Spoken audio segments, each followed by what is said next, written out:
Welcome to basic English by Sharad Sapkal. साथियों, lecture number 41 में हमने पास्ट इंडेफिनिट टेंस या सिंपल पास्ट टेंस का एप्लीकेशन कहाँ कहाँ होता है ये देखा था। यहाँ पर हम उसके स्ट्रक्चर को देखेंगे, यानी पॉजिटिव, निगेटिव, इंट्रोगेटिव सेंटेंसेस किस प्रकार से बनाए जाते हैं। सबसे पहला जो टेबल है इसमें, टेबल ए, वो पॉजिटिव है। यानी जब हमको कोई सकारात्मक बात करनी होती है, पिछली किसी घटना का जिक्र करना होता है, तो हम इस स्ट्रक्चर का इस्तेमाल करते हैं। पहले सब्जेक्ट, उसके बाद में वर्ब की सेकंड फॉर्म। हम वर्ब की तीनों फॉर्म के बारे में जानते हैं, present, past and past participle. तो यहां पर पास्ट टेंस की जो फॉर्म होती है वो इस्तेमाल होती है। उसके बाद according to the verb it में follow with object and adverbs as usual. Object आ भी सकता है, नहीं भी आ सकता है, जिस प्रकार की प्रकृति आपके वर्ब की है उसके अनुसार। If it is a transitive verb then object will be there. For example, this first sentence you can see, we played cricket yesterday. Now here played is used as a transitive verb. So played what? कभी भी object ये what का जवाब होता है। तो we played cricket yesterday, हमने कल क्रिकेट खेला। I wrote a letter, मैंने एक पत्र लिखा। देखिए सब जगह पास्ट टेंस की जो फॉर्म होती है, प्लेड कहा गया है, प्ले नहीं कहा गया है, रोट कहा गया है, राइट नहीं कहा गया है। दे वेंट टू सी ताज, अब वो गए। Went, go, these are not transitive verbs. तो ये ताज वगैरह या ताजमहल ये जो है ये कोई ऑब्जेक्ट नहीं है। They went to see Taj Mahal, they went to see, देखने के लिए। अब चूंकि ये सी एक ट्रांजिटिव वर्ब है तो ये एक एडवर्ब है, to see. Why did they go there? They went to see Taj. They went to see मतलब देखने के लिए। टू सी के दो माने हैं मोटे तौर पर। टू सी यानी देखना और टू सी यानी देखने के लिए। तो वे गए, किस लिए? देखने के लिए। अब ये देखना जो यहाँ है ये एक ट्रांजिटिव वर्ब है। तो क्या देखने के लिए ये अगर बताना है आपको तो ताजमहल या ताज। दे वेंट टू सी ताज, वे ताजमहल देखने के लिए गए। He did his work well, यहां पर डिड ही वर्ब है, ये कोई ऑक्सिलरी वर्ब नहीं है। डिड यानी किया, क्या किया? काम, उसका काम। He did his work well, well is an adverb which shows how did he do his work, कैसे उसने अपना काम किया। ही टॉक स्लोली, उसने धीरे धीरे बात की। He got angry, to get यानी हो जाना, बन जाना। ही गॉट एंग्री, वो गुस्सा हो गया। He kept away from bad boys, to keep away means दूर रहना। तो he kept away, again past tense, बुरे लड़कों से वह दूर रहा। ही केम एंड स्पोक, दो वर्ब है यहां पर, आया और बोला, वह आया और बोला। अब इसी को हम इंट्रोगेशन भी कर सकते हैं, जैसे आई रोट ए लेटर, मैंने पत्र लिखा। क्या मैंने पत्र लिखा? क्या मैंने एक पत्र लिखा? ऐसा जब क्या इन सब के पीछे लगा दिया जाता है तो उसमें हमें क्या का ट्रांसलेशन व्हाट नहीं करना है, हमें सिर्फ यहाँ पे थोड़ी सी रचना का परिवर्तन करना होता है। और यहाँ पर ये जो डिड है ये एक ऑक्सिलरी वर्ब के रूप में इस्तेमाल होता है। तो टेबल बी जो है, क्या ऐसा हुआ, क्या उसने देखा, क्या वह आया, क्या हमने खेला, ऐसे जितने भी सेंटेंसेस होते हैं हिंदी में, उसका तर्जुमा अंग्रेजी में करने के लिए सबसे पहले एक ऑक्सिलरी वर्ब डिड का इस्तेमाल होता है। और ये डिड सभी में लगता है, सिंगुलर हो, प्लूरल हो, फर्स्ट पर्सन हो या थर्ड पर्सन हो, कुछ भी। यहां पर कोई थर्ड पर्सन सिंगुलर नंबर वाला फार्मूला लगाने की जरूरत नहीं है। तो डिड के बाद सब्जेक्ट और फिर वर्ब की सेकंड फॉर्म नहीं, वर्ब की फर्स्ट फॉर्म। जैसे ये प्लेड है तो उसकी फर्स्ट फॉर्म प्ले। क्या उन्होंने कल क्रिकेट खेला, ऐसा अगर पूछना है तो हम कहेंगे डिड दे। क्या उन्होंने? डिड दे प्लेड क्रिकेट नहीं, डिड दे प्ले क्रिकेट, ये ध्यान में रखना है। तो did he come to the party, यहां देखिए कम आया, फर्स्ट फॉर्म आई है, ये V1 कम आया है, सब्जेक्ट है ही और डिड शुरू में आया। Did he come to the party, क्या वह पार्टी में आया। Did you find any pen here, to find के मतलब खोजना ही नहीं होता है, कोई चीज मिल जाना भी होता है। Did you find any pen here, क्या आपको यहाँ कोई पेन मिला। Did he put out the lamp, to put out, ये again it's a phrasal verb. Put out यानी बुझा देना, पर्टिकुलरली कैंडल को, दिए को। Did he put out the lamp, क्या उसने दीपक बुझा दिया या बुझाया। Did he come and speak, अब इसी सेंटेंस का पॉजिटिव हमने यहां देखा है, ही केम एंड स्पोक, यहां did he come and speak, क्योंकि डिड लग गया यहां पे तो ये कम और स्पीक ही आएगा, फर्स्ट फॉर्म ऑफ वर्ब आएगी। क्या वह आया और बोला। Do you know where the function is, अब देखो डू यू नो राम, इसका मतलब ये होता है कि पूछने वाला जो है, सवाल पूछने वाला, वो राम के बारे में नहीं जानता है, वो अगले से पूछ रहा है कि भैया तुम राम को जानते हो क्या। डू यू नो राम, क्या तुम राम को जानते हो। उसी प्रकार यहां देखिए do you know where the function is, ये जानना चाहता है कि फंक्शन कहां है। यहां पर ध्यान में रखना है कि वेयर इज द फंक्शन नहीं होगा, बोलचाल में हम लोग ऐसा कह देते but that is wrong, because ये पोर्शन जो है वेयर द फंक्शन इज, ये कोई इंट्रोगेशन नहीं है। ये जो इंट्रोगेशन मार्क लगा है ये इस डू के लिए लगा है। डू यू नो, क्या तुम जानते हो फंक्शन कहां है। फंक्शन कहां है ये प्रश्न नहीं है, क्या तुम जानते हो यह प्रश्न है। तो do you know where the function is, क्या आप जानते हैं कार्यक्रम कहां है। ये तब कहेंगे आप जब पूछने वाला नहीं जानता है कि फंक्शन कहां है और अगले से जानना चाहता है कि फंक्शन की जगह कौन सी है। लेकिन अगर पूछने वाला जानता है तो वो कहेगा did you know where the function is, did you know where the function is, यानी पूछने वाले को तो पता है, वो आपका नॉलेज टेस्ट कर रहा है कि भाई तुम जानते हो। जैसे मैं मान लो राम को जानता हूं तो मैं ये कहूंगा डिड यू नो राम, यानी क्या तुम भी जानते हो राम को, मैं तो जानता हूं, क्या तुम्हें पता है राम के बारे में, लाइक दिस। तो did you know where the function is means the person who is asking the question he knows where the function is, but he is just inquiring from you whether you know or not. तो क्या आप जानते हैं कार्यक्रम कहां है।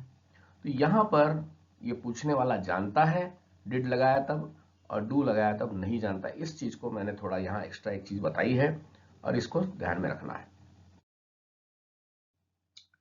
अब देखिए ये जो ऊपर सवाल था वो बी फ्रेम में आया और उसी के सामने उसी को थोड़ा सा आगे बढ़ाते हैं हम कि एक WH जो वर्ड्स होते हैं या छोटे मोटे फ्रेजेस होते हैं जो इंट्रोगेटिव एडवर्ब का काम करते हैं, जैसे कि कब, क्यों, कहां, कैसे, कितनी बार, कौन सी जगह पर, किस के मकान के पीछे, ये सब चीजें जब हम पूछना चाहते हो तब हम इसका इस्तेमाल करेंगे। वैसे इंट्रोगेटिव फ्रेज को शुरू में रखेंगे और उसके बाद में बी टेबल को जैसे तैसे ही उतार देंगे, जैसा था वैसा ही।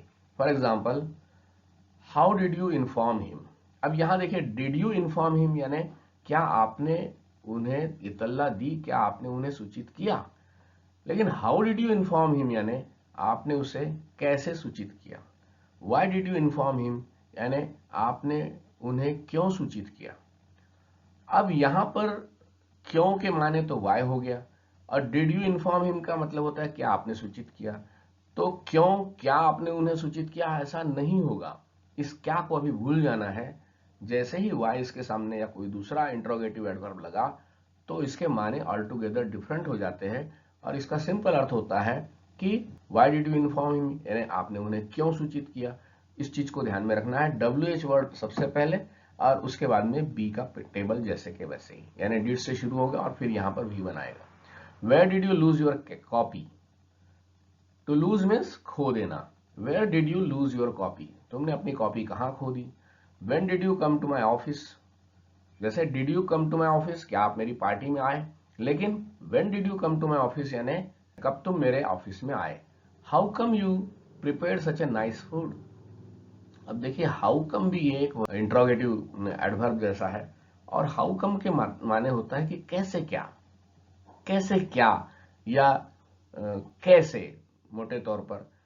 तो अब हम कैसे, कैसे तुमने इतना अच्छा खाना बनाया, ऐसा बोलने के लिए हम तो बोलते हैं how did you prepare such a nice food. लेकिन हाउ कम का जब हम इस्तेमाल करते हैं it is also an interrogative sentence and that's why it is followed by question mark. How come यानी कैसे क्या। और यहां पर आप देखिए कि यहां जो पॉजिटिव की जो फ्रेम थी वैसे के वैसी उतार दी गई है। How come you prepare such a nice food, you prepare such a nice food यानी आपने बहुत सुंदर खाना बनाया, और हाउ कम यानी कैसे आपने इतना सुंदर खाना बनाया, like this. How did you prepare such a nice food, आप इसको ऐसा भी कह सकते हैं कि कैसे आपने इतना अच्छा खाना बनाया। और हाउ कम का भी इस्तेमाल कर सकते हैं। हाउ कम के बाद ध्यान में रखना कि डिड वगैरह का इस्तेमाल नहीं होता है, इंट्रोगेटिव फ्रेम नहीं रहती है बाद में, सीधा सीधा जो पास्ट टेंस वाली बात होती है वो आप कह सकते हो। आप हाउ कम के साथ में प्रेजेंट टेंस का भी इस्तेमाल कर सकते हो। For example, how come you know my address, यानी कैसे का तुम्हें मेरा एड्रेस पता है, और इंट्रोगेटिव फ्रेम में डालना होगा वैसे वाली, तो हम कहेंगे how do you know my address. तो हाउ कम भी इंट्रोगेटिव है, लेकिन यहाँ पॉजिटिव फ्रेम लगती है। When did he look after his brother, कब उसने अपने भाई की देखभाल की। शायद उसने अपने भाई की देखभाल नहीं की, इसलिए हम ऐसा कह रहे हैं when did he look after his brother. Table D negative, इसमें सब्जेक्ट, फिर डिड नॉट और फिर वर्ब है, और वर्ब की फर्स्ट फॉर्म है। ध्यान में रखना, जब भी ये डिड आता है तो वर्ब की फर्स्ट फॉर्म ही आती है, क्योंकि ये अपने आप में पास्ट टेंस की शक्ल है। तो सब्जेक्ट डिडंट, या इसको डिंट भी कहते हैं, सब्जेक्ट डिंट और V1। He did not go there, subject है ही, वह वहां नहीं गया, he did not go there. He didn't go there, he didn't go there, तीनों तरीके से बोल सकते हो। The lion did not kill him, शेर ने उसे नहीं मारा। तो डिड नॉट के बाद में वर्ब की फर्स्ट फॉर्म, जैसे देखो किल्ड नहीं बोला, यहां किल बोला। ही डिड नॉट स्पीक वेल, उसने अच्छी तरह से नहीं बोला। Car did not knock down the boy, car ने बच्चे को टक्कर नहीं मारी, या लड़के को टक्कर नहीं मारी। तो ये सारे नेगेटिव फ्रेम है। अब इसी के सामने जब हम क्या बोलते हैं, क्या वह घर नहीं गया, क्या तुमने होमवर्क नहीं किया, ऐसा जब हम क्या लगा देते हैं, तब कुछ नहीं करना है, इस डिड को इधर लाना है, सब्जेक्ट को यहां लाना है, और बाद में नॉट को रखना है। ये नॉट बाद में रखेगा। Did you not, did he not, आप डिंट भी कह सकते हो, लेकिन फिर शॉर्ट में कहना, डिड नॉट नहीं कह सकते, डिंट यू ऐसा कह सकते हो। डिंट यू गो देयर, क्या तुम वहां नहीं गए। Did you not go there, क्या तुम वहां नहीं गए। तो इस चीज को ध्यान में रखना है कि आप डिडंट का भी इस्तेमाल कर सकते हो, लेकिन डिडंट जब कहेंगे तो शुरू में आ जाएगा। डिड यू नॉट लाई, क्या तुम झूठ नहीं बोले, या डिडंट यू लाई, क्या तुमने झूठ नहीं बोला, या क्या तुम झूठ नहीं बोले। Did she not come to see her parents, क्या वह अपने पेरेंट्स को देखने नहीं आई। पेरेंट्स यानी माता पिता, और पेरेंट यानी माता या पिता, singular. Did he not hold back the dog, to hold back का मतलब होता है पकड़ के रखना, थाम के रखना। Did he not hold back his dog, क्या उसने अपने कुत्ते को नहीं रोका या नहीं थाम के रखा। ऐसे सेंटेंसेस। इसी के आगे WH लगा दो, जैसे हमने पॉजिटिव फ्रेम के साथ किया था। ये जो ई है जैसे कि वैसे ही उतार दो। Why did you not tell me before, did you not tell me before, क्या तुमने मुझे पहले नहीं बताया। और वाई, वाई लगा दिया तो तुमने मुझे पहले क्यों नहीं बताया। When did I not help you, मैंने कब तुम्हारी मदद नहीं की। व्हेन यानी कब, और did I not help you जब इसके साथ लग जाता है तो when did I not help you यानी मैंने तुम्हारी कब मदद नहीं की। Why did they not write the examination, to write the examination यानी एग्जामिनेशन देना या पेपर देना, और जनरली हम लोग रिटर्न एग्जामिनेशन देते हैं, इसलिए राइट का शब्द यहाँ पे इस्तेमाल हो गया है। Y did they not write the examination यानी उन्होंने परीक्षा क्यों नहीं लिखी या क्यों नहीं दी, दोनों चलेगा। Why did you not hand over the paper, to hand over यानी सौंपना किसी को, तो why did you not hand over the paper यानी तुमने कागज क्यों नहीं सौंपा। ठीक है, तुम उससे कब मिले, when did you meet him, like this. अब आखिरी में आता है WH इंडिपेंडेंट।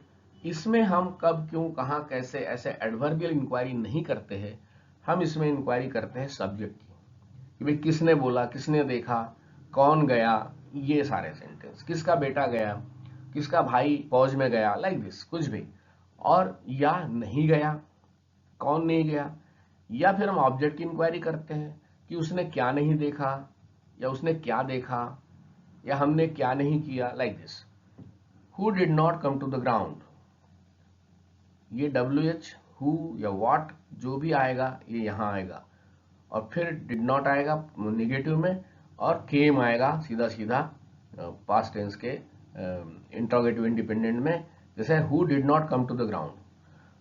देखो निगेटिव सेंटेंस में डिड का इस्तेमाल होता है, हु डिड नॉट कम भी बोल सकते हो, हु डिडंट कम भी बोल सकते हो, तो ये चीज ध्यान में रखना है।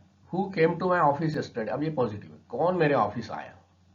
कौन नहीं आया पूछते तो हम कहते हैं who did not come to my office yesterday, या who didn't come to my office yesterday, like this. Which girl bought her notebook, which girl, अब हु के जगह पे विच गर्ल बोल दिया। विच गर्ल यानी कौन सी लड़की, तो कौन सी लड़की ने अपनी नोटबुक लाया। Whose son did not pass the examination, देखो एग्जामिनेशन पास करना, उसको हम ये नहीं कहते हैं कि he passed in the examination या he failed in the examination, हमेशा कहना होता है ही फेल्ड द एग्जामिनेशन या ही पास द एग्जामिनेशन। हम हिंदी में बोलते हैं वह परीक्षा में पास हो गया, लेकिन अंग्रेजी में परीक्षा पास हो गया या परीक्षा फेल हो गया ऐसा कहा जाता है। ही फेल्ड द एग्जामिनेशन यानी वह परीक्षा पास नहीं हुआ। ही did not pass the examination, इसका भी अर्थ वही है। व्हाट डिड यू राइट, तुमने क्या लिखा, अब ऑब्जेक्ट की इंक्वायरी होगी। विच लेसन डिड यू राइट, आप कुछ भी कह सकते हो। Which book did you finish, like this बोल सकते हो। या how many samosas did you eat, तुमने कितने समोसे खाए, कुछ भी सवाल यहां कर सकते हो आप। हाउ डिड ही वॉक, अब देखिए ये सेंटेंस शायद यहां आना चाहिए था। हाउ डिड ही वॉक यानी वह कैसे चला, उसके चलने का तरीका कैसा है। विच रूल हेल्ड वेल, कौन सा नियम लागू हुआ पूरी तरह से, अच्छी तरह से। हेल्ड, रूल को हेल्ड करना यानी नियम को लागू करना। अब कुछ एम्फेटिक सेंटेंसेस होते हैं, इसमें डिड की मदद ली जाती है, और एम्फेसिस मतलब किसी चीज पर जोर देना, जैसे कि मैंने जरूर उसे बुलाया और मैंने उसे बुलाया। मैंने उसे बुलाया, आई कॉल्ड हिम, लेकिन मैंने अवश्य उसे बुलाया तो आई डिड कॉल हिम। तो डिड लगाना पड़ता है ताकि आप अपनी बात का उसको जो दम है आपकी बात में उसका एहसास दिला दो सुनने वालों को। I did play but I could not score well, मैंने अच्छे से खेला, मैं खेला लेकिन अच्छा स्कोर नहीं कर सका, like this. I did try to solve the sums but couldn't, but couldn't यानी नहीं कर सका, लेकिन I tried to solve the sum यानी मैंने कोशिश की, और I did try to solve the sum यानी मैंने अवश्य कोशिश की, मैंने भरपूर कोशिश की, मैंने जरूर कोशिश की, ये थोड़ी emphasis. I did try to solve the sum but couldn't.